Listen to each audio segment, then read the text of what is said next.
I really feel like the discussion today is very important to because the Book of Mormon is really a book that we should be either scrutinizing or we should be loving at all costs, right? We should say this book is from God or really it's from the devil. It's either one or the other, right?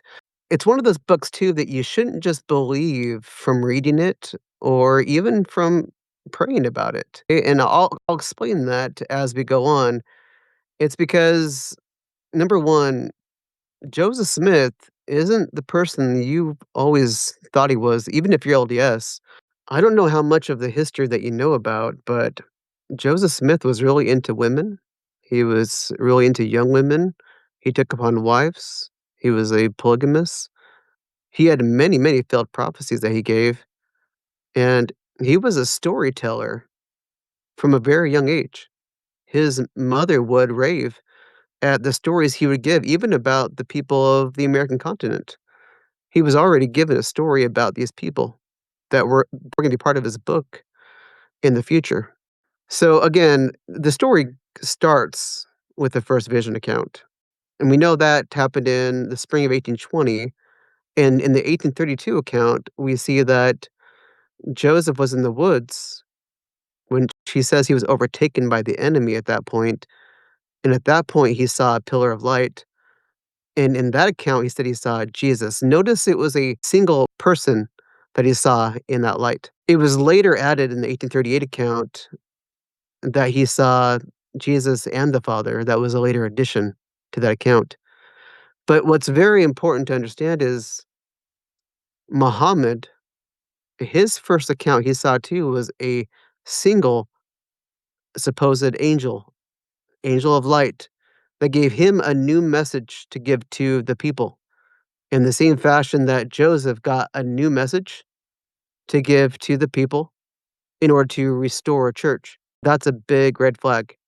And I would say this supposed Jesus was really an angel of light that appeared to Joseph and delivered him a message. And unfortunately, that message was changed over time. And there's actually 9 different variations of that account, which is a big problem. And now we have the golden plates. So he was given these golden plates supposedly by the angel Moroni, which again was a single being or personages from heaven. Just like the first account, the second account is very similar, single individual, single angel delivering a message to him, but this time a book.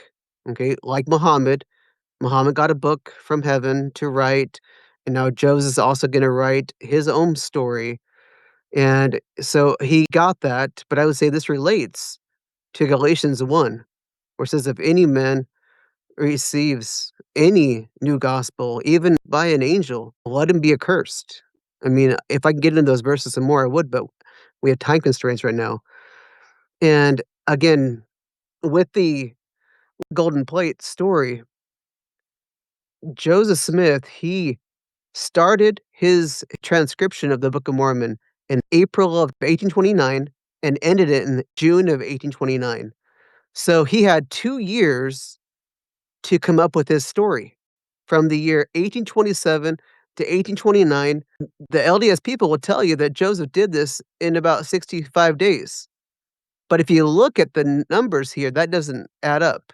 He got the plates in 1827 in September, and he started it in April of 2029. So he had 2 years to come up with this story. Now, how did he actually come up with the story of the Book of Mormon? Did he look at the plates? Actually, no, he looked at a rock and a hat, and he came up with the story and delivered that story to his scribes. They wrote it down, and that was it. He also used the King James Bible, which we have 15 to 20% of the Book of Mormon is made up of the King James Bible. Now, any person that looks in a rock and a hat to get a message, to if they're seeking something by looking at a rock, it's actually called folk magic in that time frame. He was using that as telling his stories in order to even bring people to places where there was treasure that was buried in the ground. He was looking at rocks, giving people places to dig up treasure in the same fashion that he used to supposedly translate this Book of Mormon spiritually, as he had this rock he was looking to in a hat. This is actually called divination or fortune telling. So when you interpret something like that to give answers, that can actually come from a demonic spirit. So you could see how the story could sound biblical on the surface because a demonic spirit was helping Joseph Smith and actually giving that story. Okay. So he had help from the King James Bible. He had help from a demonic spirit as he was using divination and a rock and a hat. And that's how he delivered the story to his scribes. How long did he have these plates? It says that the angel took him back in June of 1829, the very same month that Joseph finished his supposed translation, the angel took him back. That's very inconvenient, right? And then also we have no golden plates because of that. We have no manuscript evidence. We have no brass plates. And with the Dead Sea Scrolls, we know that Isaiah was actually written on scrolls and not plates. But Book of Mormon says Isaiah was written down on plates. That's a problem. There's no archaeological evidence for the story, but in contrast to the Bible has archaeological evidence, manuscript evidence, fulfilled prophecies that actually makes the story historical and reliable. Okay? It also proves the story of the Book of Mormon is not historical and is unreliable. People are told to read the Book of Mormon, pray about it in order to know if it is true. They say this because they want you to feel good about it as you're reading it. And that same feeling you get as you read will carry on as you pray about the book too. Okay? That's why they want you to read first and then pray later. Have that feeling carry forward as you pray, and then you'll feel good and you'll believe it's true. And the more you read, the more you'll believe it's true over time. Okay? But I would say, isn't the Bible sufficient? I mean, how do we even know that this Book of Mormon is God breathed? We have no evidence and nothing to say for it except for reading a book and feeling good about it. And everything we have in the Bible is sufficient for our salvation.